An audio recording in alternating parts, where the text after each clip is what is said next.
Hello everybody, I hope you're doing well. If you're in Berlin, I hope you're not melting too much. We've been graced by this incredible sunshine and it's such a gift to have at this point in September. So today I wanted to talk about setting powerful intentions, and it seemed appropriate because today is an eclipse.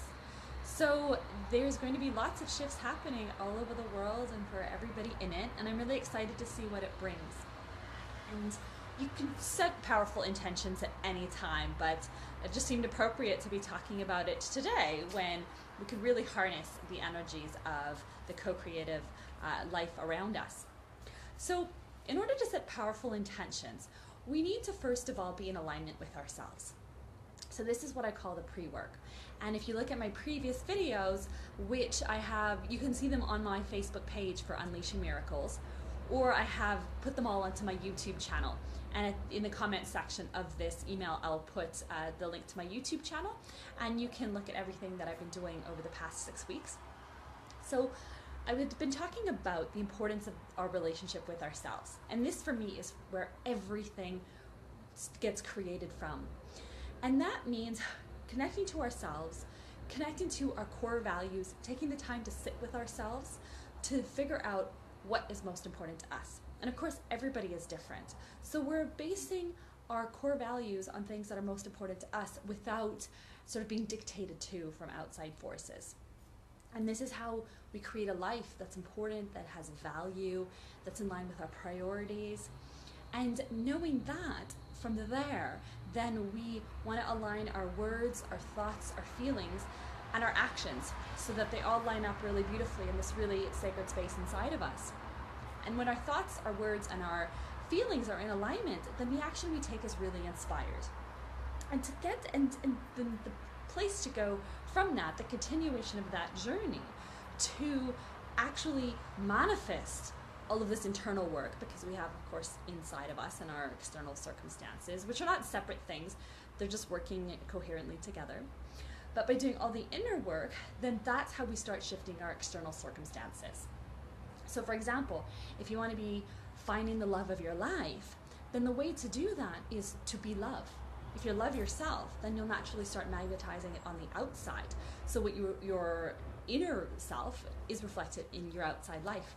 Or for example, if you want to build a business, but you don't really have that belief that you can do it, well, it won't manifest in your external circumstances. Or it will, but it will take a lot of willpower and a lot of force. And there's a much easier way of doing that.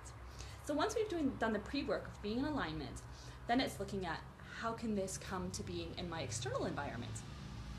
As well, you can manifest on things within yourself about the person you want to be, the way you want to live your life. So, really the sky's your limit. So to set those intentions, it's again, looking at our core values, looking at what's most important to us, and then taking the time to actually decide what is my intention what is my intention going to be? What do I want to create? So when I set intentions, I like to write them down, and I also like to vocalize them. So on full moons and new moons and even eclipses, my friends and I love to get together, the girls get together, and we write down our intentions, and we like to burn them. So you can decide however you would like to do that, but I do like to write it out. And the language that I really recommend using is either I set the powerful intention of or for, or I am so grateful and happy for. So that is using language that's very co-creative. It's done with gratitude if you choose the gratitude sentence. And I set the intention really tells yourself and life, okay, this is what I would really like.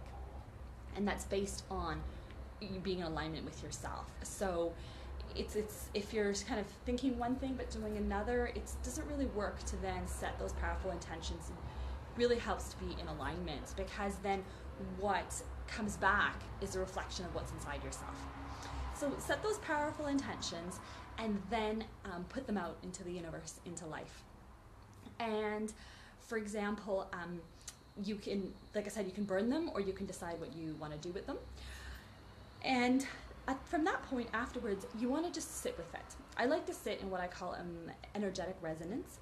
And for example, when you're manifesting, if you only do it from your head, the vibration only goes 6 inches away from your head. But when you're adding energy from your heart, that resonates the length of 30 football fields. So to go back to step one, I like to write down my intention, and then I just sit with it, resonating from my heart, feeling energetic alignment. And I'll do a video more about that next week, but just to kind of look at the basic steps right now, to sit in that energetic alignment and just feel it in your whole being. And trust that with that, you're planting with the words and with the sitting in resonance, you're planting the seeds and setting them out to life to grow. And this really helps to change your perception, because when you're doing this inner work, and Joe Vitale, who is a speaker and writer I really like to follow, says that 1 hour of the internal work is equivalent to 7 hours of the external work. So rather than the pushing and the hard work and the willpower and the forcing, which I definitely used to do previously in my life until I learned to set intentions and work with co-creative forces. It really, really changed my life. So I find this a powerful way of going about my life. So I like to sit in that resonance, do that inner work, and my perception shifts. I start to see opportunities. I come up with really great and creative ideas. If, for example, I'm coming up with content for my Facebook Lives, I just sit in resonance and then things come through me. So that's, for me, is a big thing. This is what I call co-creation with life, is being open to the energy, open to possibility.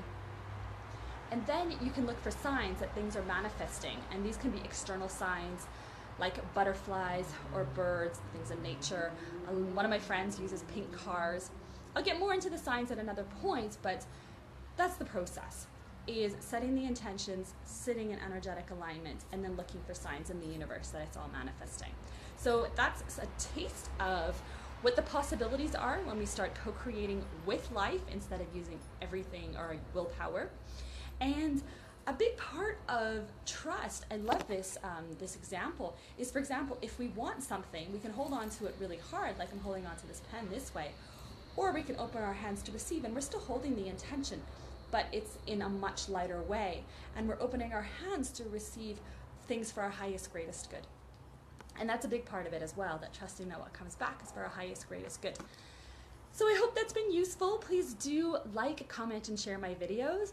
And when you do, I automatically enter you into my draw to win one of 2 free coaching sessions that I give away in every month. As well, please check out my blog. I've just updated that yesterday. You can check that out on my website at www.unleashingmiracles.com. And as well, via my website, you can sign on to my weekly newsletter. I call it the Miracle Minute.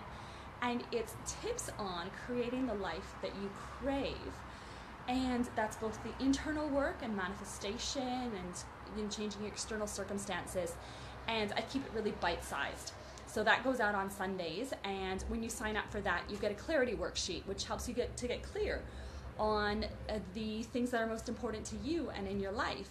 So, and I email you back a copy as well. So you get to keep that. It's a great tool to use when setting intentions for the life you want to create.